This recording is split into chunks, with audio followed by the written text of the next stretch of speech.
La filosofía occidental se asienta en la obra de los tres grandes filósofos griegos de la antigüedad, Sócrates, Platón y Aristóteles. Pese a la singular relación que los unió, la orientación de su pensamiento tomó distintos caminos, y correspondería a Aristóteles culminar los esfuerzos de sus maestros y ejercer la influencia más perdurable, no solo en el terreno de la filosofía y la teología, sino prácticamente en todas las disciplinas científicas y humanísticas.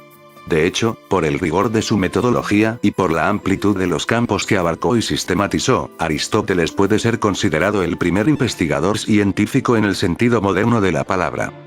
Aristóteles nació en el año 384 a.C.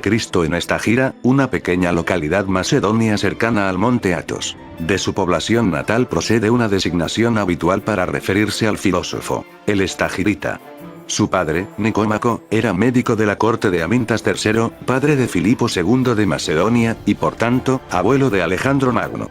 Nicómaco pertenecía a la familia de los Asclepiades, que se reclamaba descendiente del dios fundador de la medicina y cuyo saber se transmitía de generación en generación. Ello invita a pensar que Aristóteles fue iniciado de niño en los secretos de la medicina, y que de ahí le vino su afición a la investigación experimental y a la ciencia positiva. Huérfano de padre y madre en plena adolescencia, fue adoptado por Proxeno, al cual podría mostrar años después su gratitud adoptando a un hijo suyo llamado Nicanor. En el año 367, es decir, cuando contaba 17 años de edad, fue enviado a Atenas para estudiar en la Academia de Platón. No se sabe qué clase de relación personal se estableció entre ambos filósofos, pero, a juzgar por las escasas referencias que hacen el uno del otro en sus escritos, no cabe hablar de una amistad imperecedera. Lo cual, por otra parte, resulta lógico si se tiene en cuenta que la filosofía de Aristóteles iba a fundarse en una profunda crítica al sistema filosófico platónico. A la muerte de Platón, acaecida en el 348, Aristóteles contaba 36 años de edad, había pasado 20 de ellos simultaneando la enseñanza con el estudio y se encontraba en Atenas, como suele decirse, sin oficio ni beneficio. Así que no debió de pensárselo mucho cuando supo que Hermias de Atárneo, un soldado de fortuna griego, que se habla apoderado del sector noroeste de Asia Menor, estaba reuniendo en la ciudad de Axos a cuantos discípulos de la academia quisieran colaborar con él en la helenización de sus dominios.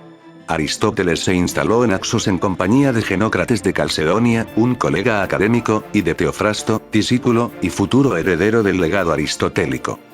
Tras el asesinato de Hermias, en el 345, Aristóteles se instaló en Mitilene, isla de Lesbos, dedicándose, en compañía de Teofrasto, al estudio de la biología.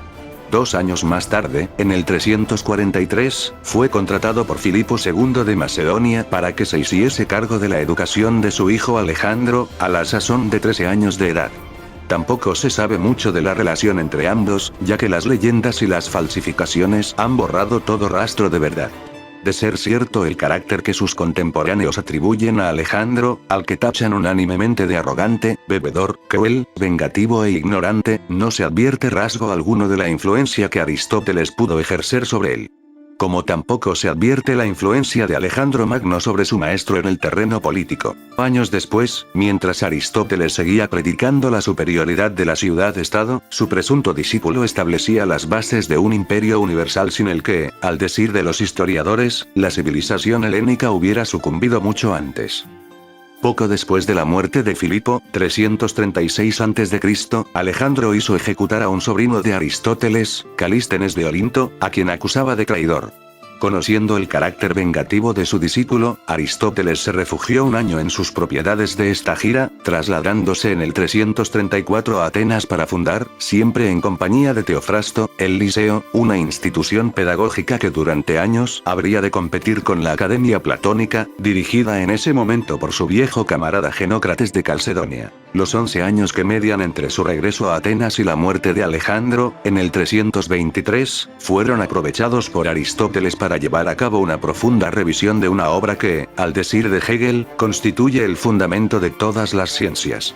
Para decirlo de la forma más sucinta posible, Aristóteles fue un prodigioso sintetizador del saber, tan atento a las generalizaciones que constituyen la ciencia como a las diferencias que no solo distinguen a los individuos entre sí, sino que impiden la reducción de los grandes géneros de fenómenos y las ciencias que los estudian.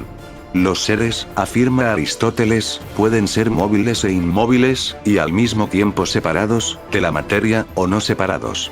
La ciencia que estudia los seres móviles y no separados es la física. La de los seres inmóviles y no separados es la matemática, y la de los seres inmóviles y separados, la teología. A lo largo de este período Alejandro Magno realizó sus campañas militares que tienen como una de sus consecuencias la unificación de la Hélade, con la consiguiente pérdida de autonomía política de las ciudades-estado, entre las que se contaba Atenas.